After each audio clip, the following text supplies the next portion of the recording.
반갑습니다. 12월 12일 목요일 큐티 스케치 시간입니다. 오늘 본문은 요한계시록 14장 1절부터 13절까지의 말씀입니다. 오늘 본문은 이렇게 시작합니다. 또 내가 보니 보라, 어린 양이 시온 산에 섰고 그와 함께 14만 4천이 서 있는데 그들의 이마에는 어린 양의 이름과 그 아버지의 이름을 쓴 것이 있더라. 내가 하늘에서 나는 소리를 들으니 많은 물소리와도 같고 큰 우렛 소리와도 같은데 내가 들은 소리는 검은 고 타는 자들이 그 검은 고를 타는 것 같더라. 예, 오늘 본문은 14만 4천 명이 부르는 새 노래, 그 새 노래를 소개합니다. 오늘 1절은 어린 양이 시온산에 있다. 시온산은 예루살렘이 있는 산이죠. 그 예루살렘은 하나님의 말씀이 있는 곳이고 임재가 있는 곳이죠. 하나님의 임재가 있는 곳에 구원도 있고요. 하나님의 임재가 승리를 말하기도 하죠. 그 어린 양의 승리, 어린 양으로 말미암는 구원. 그래서 이 시온산을 구원의 산이라고도 우리가 묘사할 수 있습니다. 오늘 본문은 그런 맥락 아래서 이야기하고 있습니다. 이마의 어린 양의 이름. 앞서 사람의 사람의 숫자 666, 이 표를 가진 자, 이 표를 찍은 자, 이 사람들 외에는 매매를 할 수 없는 경제적인 굉장한 불이익을 당했죠. 그래서 그것을 찍고 그것을 가진 자, 이마의 표를, 오른손에나 이마의 표를 받게 함으로 말미암아 경제적인 그런 혜택이랄까요? 이 땅을 살아가는데 무리는 없을 수 있어요. 그러나 그 표를 받고 주님을 배반한 자에게는 구원이 없음을 또 말해주는 거예요. 주님의 인치심, 어린 양의 이름과 그 아버지의 이름이 쓰여져 있는 이마에 사람의 것을 받는 것이 아니라 하나님의 것을 받는 자들이 구원을 받은 사람들이고, 그 사람들이 바로 14만 4천 명이라는 것입니다. 구원받은 성도들을 상징하는 숫자 14만 4천 명이라고 말씀을 드렸죠. 그들이 검은 고 타는 자들과 함께 검은 고를 타면서 그들이 구원의 노래를 부르고 있습니다. 기쁨의 승리의 노래를 부르고 있어요. 그런데 그 노래는요, 아무나 부를 수 없다고 오늘 본문을 이야기합니다. 14만 4천 명 외에는, 오늘 3절에 보니까 14만 4천 명 외에는 능히 이 노래를 배울 자가 없더라. 배울 수 없다는 거예요. 이렇게 부를 수 있는 자격이 없다는 겁니다. 그 구원과 기쁨의 노래는 구원받은 사람만, 승리한 사람만 할 수 있다는 거예요. 그래서 사랑하는 여러분, 참된 예배, 하나님께 기쁨과 구원과 승리의 노래를 부를 수 있는 사람, 또 그리고 그 앞에 엎드려 경배할 수 있는 사람들은 유일하게 구원받은 성도들만 가능합니다. 저와 여러분이 만약 이 노래를 할 수 있다면, 주님이 나의 구원이십니다. 주님이 나의 기쁨입니다. 주님이 나의 승리이십니다라고 고백한다면 저와 여러분은 구원받은 성도지요. 14만 4천 명이지요. 그래서 참된 예배는요, 구원을 경험한 사람만 할 수 있는 것입니다. 그리고 그들은 어떤 사람들인가? 14만 4천 명은 어떤 사람들인가? 보니까 여자와 더불어 더럽혀지지 않는 순결을 가진 자라고 이야기를 합니다. 오늘 4절에 그렇게 이야기하죠.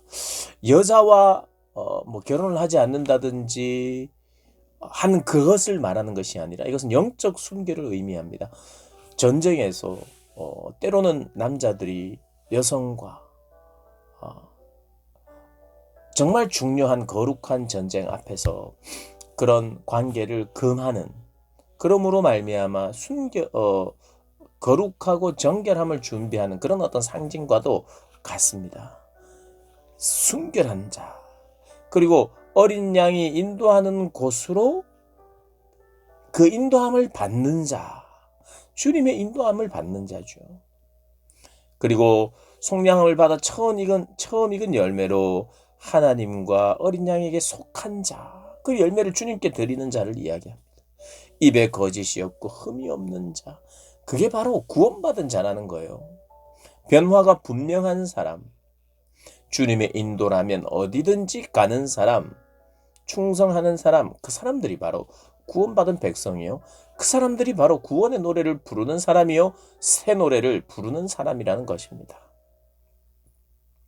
인내하며 따르는 자, 그 자가 이기는 자요, 승리하는 자, 즉 어린 양을 따르는 자. 그래서 내가 구원받은 사람인가? 나는 승리한 사람인가? 나는 인내하며 하나님의 말씀을 따르는 자인가? 따르는 방식으로 내가 살아가는 사람인가?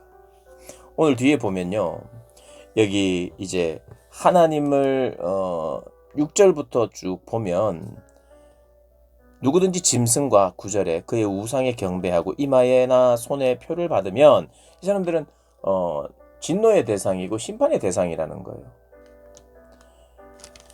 이 사람들은 새 노래를 부를 수 없는 사람들이라는 거예요. 구원에서 제외된 사람들이라는 겁니다. 그리고 실제로 우상을 경배하면서 이마나 손에 짐승의 수, 짐승의 표, 사람의 수를 받는 사람들은 잘 살려고 또 쉼을 가지기 위해서 그 표를 받았어요. 그러나 밤낮 쉼을 얻지 못한다고 말합니다. 11절에.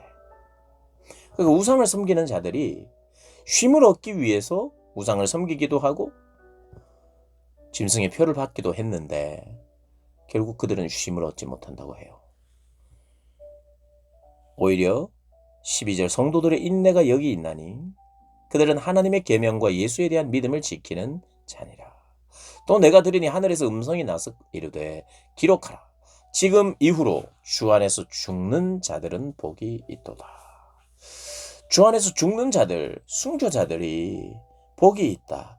그들이 수고를 마치고 쉰다라고 말합니다. 우리가 이 말씀을 오해하면 안 됩니다.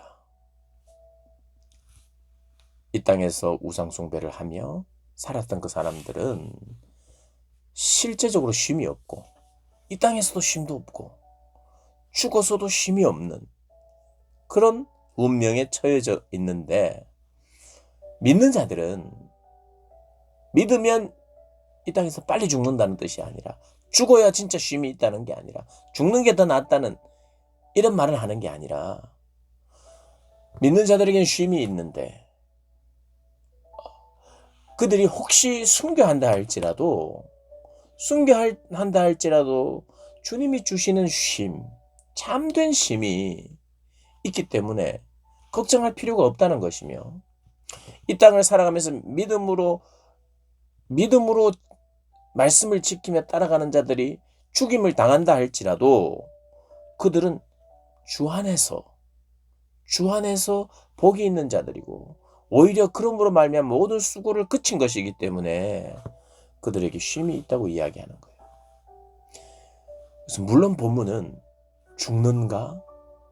나의 생명이 이제 끝나는가? 그런 거에 대해서, 그러한 상황에 대해서 오히려 쉼이다 라고 표현하고 말하는 거예요.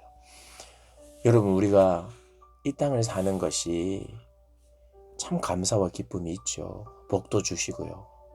그런데 우리가 이제까지 살펴보고 있는 것이 무엇입니까? 이 땅이 심판받아야 될 땅이라는 거. 이 세상이 하나님의 심판이, 최후의 심판이 있어야만 새로워진다는 것. 그리고 그 날을 정하시고 주님이 재림하신다는 것. 그렇기 때문에 우리가 이 땅을 사는 삶이 제 아무리 좋아도, 제 아무리 하나님께서 사용하시고 좋은 일을 많이 해도 결국 이 땅보다는 저 땅, 완전한 하나님의 나라의 완성이 있는 그 땅이 우리에겐 훨씬 더 귀한 곳입니다. 귀한 땅입니다. 그러니 나그네처럼 여행자처럼 이 땅을 살아야 한다는 것 우리가 기억하면서 그런 면에서 나의 죽음은 오히려 쉼이다 라고 고백할 수 있는 거죠. 그렇게 고백하는 사람들이 구원의 노래를 부르는 사람들의 마음과 정서 안에 있는 거예요. 기쁨과 승리를 선포하는 자들 안에 나의 죽음도 주님께 유익하고 나의 유익하고 또 나의 죽음도 죽음이 쉼이다 라고 고백하는 자. 그러니까 구원의 노래가 사실은 여기까지를 포함하는 거죠. 새 노래가 나의 죽음이 곧 쉼이다 라고 하는 고백까지 포함하는 거죠. 나는 구원받았어. 그래서 나는 무조건 살아. 오래 살아. 이것이 구원의 노래를 새 노래를 부르는 자들의 정서가 아니라 새 노래요. 구원과 기쁨과 승리의 노래를 부르는 자들 안에 그들의 정서 안에 있는 내용 속에 하나가 주 안에서 죽는 자들은 복이 있다. 성령이 이르시되 그러하다. 그들이 수고를 그치고 쉬리니 이는 그들의 행한 일이 따름이라 하시더라. 하나님께서 그렇게 우리를 인도하시고 또 결국에는 그 우리의 사는 날 동안 이 땅을 사는 날 동안 하나님께서 다 갚아주지 못한 것을 마지막 때 갚아주시는 분이시라는 것 우리가 기억하면서 이 땅을 믿음으로 살아가시는 저와 여러분 되시기를 주님의 이름으로 축복합니다.